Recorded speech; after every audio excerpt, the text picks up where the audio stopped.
الحمدللہ رب العالمین والصلاة والسلام علی سید الانبیاء والمرسلین وعلی آلہ واصحابہ اجمعین۔ میں مولوی صدیق اکبر یوٹیوب چینل اسرا ٹی وی سے۔ اتباع سنت ہی سلوک و طریقت ہے۔ جو اعمال باری تعالیٰ عز و جل کے قریب سے بہرہ ور کرتے ہیں وہ فرائض ہیں یا نوافل۔ فرائض کے مقابلے میں نوافل کی کوئی حیثیت نہیں۔ کسی فرض کو وقت میں ادا کر دینا 1000 سالہ نوافل سے بہتر ہے، خواہ نیت کتنی ہی خالص ہو۔ نماز، روزہ، ذکر، مراقبہ وغیرہ غرض جتنی نفلیں ہیں، اور میں تو کہتا ہوں کہ ادائے فرض کے وقت سنن اور آداب کا لحاظ رکھنا بھی یہی حکم رکھتا ہے۔ منقول ہے کہ ایک روز امیر المومنین عمر فاروق رضی اللہ تعالیٰ عنہ نے صبح کی نماز کے بعد حاضرین جماعت پر نظر ڈالی تو اپنے ایک دوست کو غیر حاضر پایا۔ دریافت کیا کہ وہ صاحب کیوں نہیں حاضر جماعت ہوئے؟ حاضرین نے عرض کیا شب بیدار ہیں، خیال یہ ہے کہ اس وقت سو گئے۔ عمر فاروق رضی اللہ تعالیٰ عنہ اگر تمام رات سوتے رہتے اور نماز صبح جماعت سے ادا کرتے یہ بہتر تھا۔ لہذا کسی فعل مستحب کا لحاظ رکھنا اور مکروہ تحریمی تو درکنار، مکروہ تنزیہی سے احتیاط کرنا ذکر، فکر اور مراقبے سے بدرجہ بہتر ہے۔ ہاں بے شک ذکر و فکر وغیرہ اگر پابندی سنت اور پاسداری مستحبات کے ساتھ ہوں تو ایسا شخص یقیناً کامیاب ہے۔ اسی مکتوب میں آداب نماز کی فضیلت بیان فرماتے ہوئے تحریر ہے۔ امام اعظم رحمہ اللہ کوفی بواسطہ ترک ادب از آداب وضو و نماز 40 سالہ را قضا فرمودند۔ خود نماز کے متعلق تحریر فرماتے ہیں،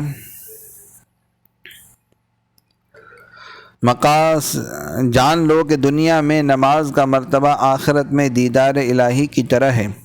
دنیا میں خداوند عالم سے انتہائی قرب نماز میں حاصل ہوتا ہے، آخرت میں دیدار الہی کے وقت۔ اور یہ بھی یاد رکھو کہ تمام عبادات نماز کے وسائل و ذرائع ہیں اور نماز مقصود ہے۔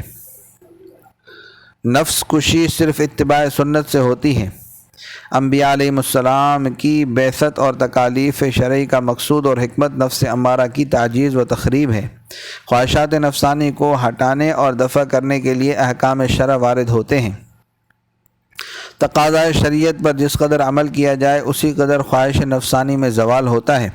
لہذا خواہش نقش کے ازالے میں کسی ایک حکم شرعی پر عمل کرنا ان 1000 سالہ مجاہدوں اور ریاضتوں سے بہتر ہے جو اپنی رائے سے ہوں، بلکہ یہ تمام مجاہدے اور ریاضتیں جو شریعت غرہ کے بموجب نہ ہوں خواہش نفسانی کے لیے مؤید اور مقوی ہیں۔ برہمنوں اور جوگیوں نے ریاضتوں اور مجاہدوں میں کمی نہیں کی، مگر کوئی بھی سود مند نہیں، ان سے خود ان کی نفسی اور عقلی خواہشات کی تقویت اور تربیت ہوئی ہے۔ مثلا زکوٰۃ کی ایک کوڑی جس کی ادائیگی حکم شریعت کے بموجب ہو، اپنی رائے کے بموجب 1000 اشرفی صرف کرنے سے بہتر ہے۔ حکم شریعت کے بموجب عید کے دن کھانا کھانا ہوائے نفسانی کے زائل کرنے میں اپنی عقل کے بموجب سالہ سال روزے رکھنے سے زیادہ مفید ہے۔ تمام شب نماز پڑھنے سے صبح کی نماز جماعت سے ادا کرنا بہت زیادہ فضیلت کا حامل ہے۔ خلاصہ یہ کہ جب تک نفس پاک صاف نہ ہو اور اپنی سیادت کے مالی خولیہ کی خباثت سے پاک نہ ہو نجات محال ہے۔ لہذا موت ابدی سے نجات حاصل کرنے کے لیے اس مرض کا ازالہ ضروری ہے۔ خواجہ محمد ہاشم کے نام ایک مکتوب ہے جس میں خواجہ موصوف کے چند سوالات کا جواب دیا ہے۔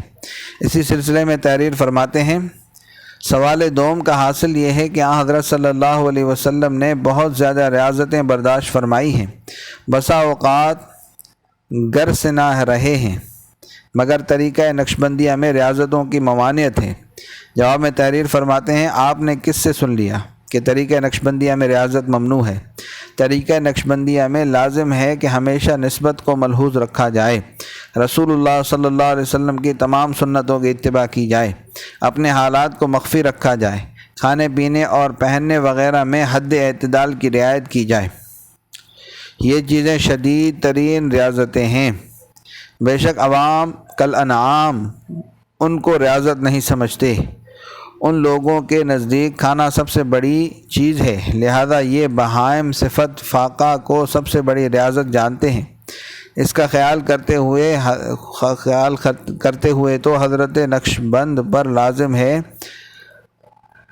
جس چیز کو عوام قدر و عظمت کی نگاہ سے دیکھتی ہے اس سے احتیاط کریں تاکہ شہرت سے محفوظ رہیں اور اپنے حالات کو مخفی رکھ سکیں۔ حقیقت یہ ہے کہ بھوکا رہنا بہت آسان ہے، مگر اتباع سنت اور خدا کے ساتھ اپنے تعلق کو ہر وقت پیش نظر رکھنا اور اپنے حالات کو چھپانا اور مخفی رکھنا، شہرت اور نمائش سے بچنا، خورد و نوش وغیرہ میں اعتدال قائم کرنا بہت دشوار ہے۔ حضرت حق جل مجدہ نے حضور صلی اللہ علیہ وسلم کو فوق الفطرت قوت بخشی تھی۔ آپ کی برکت سے صحابہ اکرام رضوان اللہ علیہم اجمعین کو بھی بے نظیر روحانی قوت عطا ہوئی تھی۔ یہ حضرات بھوکے رہ کر بھی جہاد کرتے تھے اور اپنے سے 10 گنوں پر بھی غالب رہتے تھے۔ بائیں ہمہ حضرت صدیق اکبر رضی اللہ تعالیٰ عنہ نے ارادہ کیا کہ رسول اللہ صلی اللہ علیہ وسلم کی طرح صوم وصال افطار کیے بغیر چند دن کا متواتر روزہ رکھیں۔ رسول اللہ صلی اللہ علیہ وسلم نے فرمایا، میرا خدا مجھ کو وہ طاقت بخشتا ہے جو تمہیں حاصل نہیں، لہذا تمہارے لیے یہ جائز نہیں۔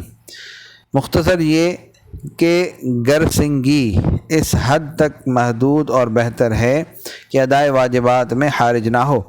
آج ایک وقت کے فاقے سے ادائے واجبات میں سستی پیدا ہو جاتی ہے، لہذا یہ فاقہ کسی صورت بھی موجب برکت نہیں۔ ایک دوسرا نقطہ بھی قابل لحاظ ہے، فاقہ صفائی تو بے شک پیدا کرتا ہے، مگر کسی کے لیے صفائی قلب اور کسی کے لیے صفائی نفس۔ اگر فاقے سے صفائی نفس حاصل ہو تو وہ تباہ کن ہے۔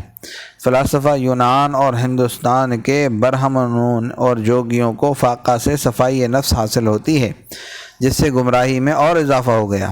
افلاطون جیسے بیوقوف نے انبیاء اکرام کے احکام ماننے سے اس لیے انکار کر دیا کہ خود کو رہنما سمجھتا تھا۔ یہ سراسر تباہی اور بربادی ہے۔ درستی عقیدہ بنیادی فرض ہے۔ حکماء اور اطباء کے نزدیک مسلم ہے کہ جب تک مریض کا مرض زائل نہ ہو کوئی غذا مفید نہیں، بلکہ مقوی مرض ہے، چنانچہ سب سے پہلے مرض کا ازالہ کرتے ہیں، اس کے رفتہ رفتہ مناسب غذا دیتے ہیں۔ اسی طرح جب تک کوئی شخص قلبی امراض میں مبتلا ہے کوئی عبادت یا کوئی اطاعت نفع نہیں دے سکتی بلکہ مضر ہے۔ عقل درماندہ ہے، فکر نارساں، عقلاء معرفت حق سے محروم، اطباء دریوزہ گر ہیں اور اتباع عقل گمراہی ہے۔ خلاصہ درج ذیل ہے، انبیاء اہل عالم کے لیے رحمت ہیں۔ عقل انسانی تو اس جہاں کے بنانے والے کو بھی نہ پہچان سکی تھی، چنانچہ متقدمین فلاسفہ دہریہ تھے۔ نمرود خدا کا منکر تھا۔ حضرت ابراہیم علیہ السلام نے وجود خدا کے متعلق اس سے مناظرہ کیا جو قرآن پاک میں منقول ہے۔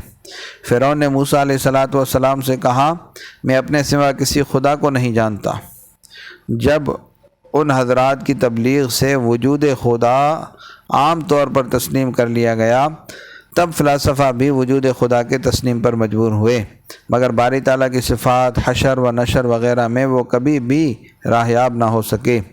انہوں نے ان چیزوں کو اپنی عقل کے ذریعے معلوم کرنا چاہا، حالانکہ یہ چیزیں رسائی عقل سے بالا ہیں۔ ہم تجربہ کرتے ہیں کہ جس ظاہری کسی چیز کو دوسری طرح معلوم کرتی ہے، عقل دوسری طرح۔ حواس ظاہری ان چیزوں کے ادراک سے قاصر رہتی ہے جن کو عقل معلوم کر لیتی ہے۔ اسی طرح انبیاء علیہ السلام کے معارف و حقائق سے عقل انسانی عاجز رہتی ہے، کیونکہ ہر ایک کا طریقہ دوسرے سے جدا ہے۔ رہ گیا خداوند عالم کے احکام کو معلوم کرنا اور ان پسندیدہ چیزوں کو معلوم کرنا جو انسان کے لیے روحانی ترقی اور حقیقی فلاح کا باعث ہوتی ہیں۔ ان کی واقفیت حضرت حق جل مجدہ کی تعلیم کے بغیر ناممکن ہے۔ انبیاء علیہ السلام اس لیے مبعوث کیے گئے کہ مرضیات الہی سے نوع انسانی کو آگاہ کریں۔ خداوند عالم کی عظمت اور عبادت کی جو صورت حضرت حق کی مرضی کے مطابق نہ ہو وہ تعظیم کہلانے کی مستحق نہیں، بلکہ بہت ممکن ہے غیر تعظیم کو تعظیم سمجھ لیا جائے، لہذا جو تعظیم و تکریم عقلی طور پر کی جائے اور وہ انبیاء علیہ الصلاۃ والسلام کی تصدیق سے محروم ہو وہ گمراہی ہے۔ اس کے بعد فلاسفہ اور ان کے نظریات کی غلطیاں بیان فرمائی ہیں۔ آخر میں ارشاد فرماتے ہیں، امام غزالی رحمہ اللہ نے اپنے رسالہ المنقذ من الضلال میں تحریر فرمایا ہے کہ فلاسفہ نے علم طب و علم نجوم کو انبیاء سابقین کی کتابوں سے سرقہ کیا ہے، اور ادویہ وغیرہ کے خواص انبیاء علیہ الصلاۃ والسلام کے صحیفوں سے ماخوذ ہیں۔ علم تہذیب و اخلاق کو اہل تصوف سے، جو ہر نبی کے متبعین میں ہوتے رہے ہیں، حاصل کیا ہے۔ صلی اللہ تعالی علی حبیب سیدنا محمد وعلی آلہ و اصحابہ اجمعین برحمتک یا ارحم الراحمین۔